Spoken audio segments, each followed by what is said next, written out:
내일부터 시작되는 이재명 정부 첫 국감을 앞두고 여야는 격돌을 예고하고 있습니다. 박수현 더불어민주당 수석 대변인과 이야기 나누겠습니다. 어서 오십시오. 안녕하십니까? 네. 조금 전에 고위당정 참석하시고 바로 이곳으로 그렇습니다. 오신 것 같은데 네. 추석 민심을 듣고 온 이후라서 그 첫 회의니까 어떤 내용이 좀 오갔는지가 제일 궁금한데 아까 들어보니까 이번 주에 부동산 공급 대책 발표하겠다 이렇게 말씀을 하신 것 같더라고요. 구체적으로 좀 들을 수 있겠습니까? 예, 어쨌든 추석 민심을 듣고 온 자리이기 때문에 당정으로서는 그 추석 민심에 기반한 이제 국정 운영을 어떻게 할 것인가라고 하는 것에 대해서 논의를 한 거고요. 그 중에 오늘 가장 중요한 안건이 말씀하신 대로 이제 부동산 대책이었습니다.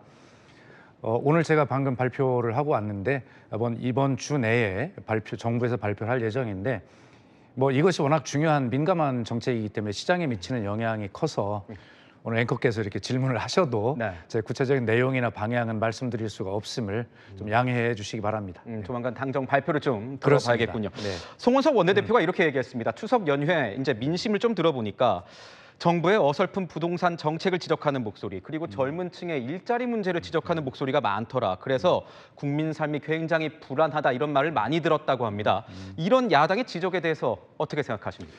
예, 야당의 지적은 늘 잘 들어야 한다고 생각합니다. 다만 야당도 그런 어떤 국정 운영의 한 파트너로서 지적을 할 때 어떤 당리당략이나 정치 공세적인 입장에서 하는 것보다는 실제로 국정의 방향을 바르게 잡아가라고 하는 그런 어떤 충고의 측면에서 말씀을 해주셨으면 좋겠고요. 저도 이번에 그 추석 민심을 면밀히 들어보려고 노력했는데 과거에는 늘 추석이나 명절 끝나고 오면 이번 명절처럼 힘든 명절은 없었다. 이것이 대체적인 이야기였거든요. 그런데 이번에는 소비 쿠폰의 활성화 이런 것 때문에 그런지 경기가 어렵다라고 하는 그런 말씀보다는 모처럼 활기를 띤 재래시장 상인들의 어떤 활기찬 얼굴을 볼 수 있었고 가장 많이 들은 말은 역시 개혁과 청산을 과감하게 좀 신속하게 좀 해라 이런 말씀으로 좀 이해를 할 수가 있습니다. 저희들. 네, 여야가 듣는 민심은 정말 다른 것 같습니다. 그렇습니다. 네. 김건희 특검에서 조사를 받던 이 양평군청의 공무원 사망 사건의 파장이 적지가 않은 것 같습니다. 오늘 보니까 야당이 특검의 폭력 수사를 폭력 수사에 대해서 수사를 하겠다면서 특검법을 발의하겠다고 하는데요. 여기에 대해서는 어떻게 보십니까? 예, 일단 그 한 존엄한 사람의 죽음에 대한 경건한 태도가 필요하다고 생각합니다. 그런데 이것을 국민의힘에서 계속 정치 쟁점화하고 휴일인 오늘까지도 이 문제를 가지고 계속 키우려고 하고 있는데요. 적절치 않습니다. 특히 이 문제를 가지고 특검 운운하는 것은 특검의 대상이 되고 있는 국민의힘 입장에서 보면 자신들의 어떤 특검을 피해가려고 하는 꼼수로 이것을 이용하고 있는 것이 아닌가 이런 생각이 들고요.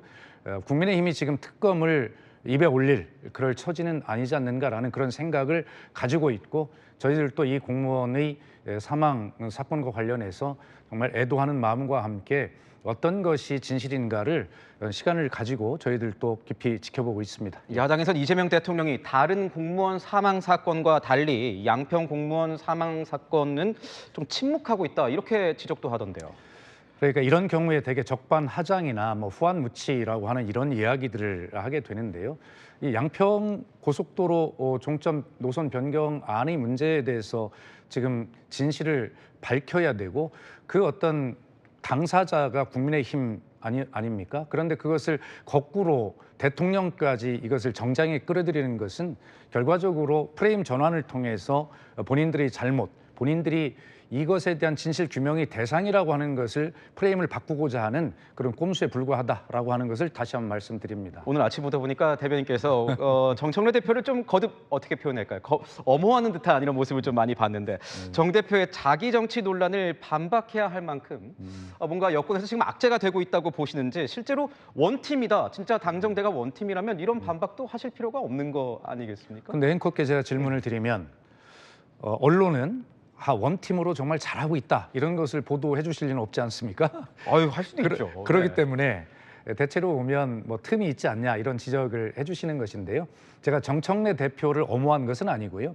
이것은 지금 말씀하신 대로 당정대 간 이견이 있는 것이 아니냐라고 하는 질문과 연결이 돼 있는 그런 질문이기 때문에 그렇지 않다. 국민께서 걱정 안 하셔도 된다. 당정대는 늘 여러 단위의 채널을 통해서 소통하고 있고 그런 서로의 역할들을 투트랙으로 잘 하고 있다 이렇게 보시면 되겠습니다. 당이 할 일은 당이 하는 것이고 또 그 관련해서 대통령실은 국민의 민생과 안전과 안보, 외교 이런 것들을 책임지면서 하는 것이기 때문에요.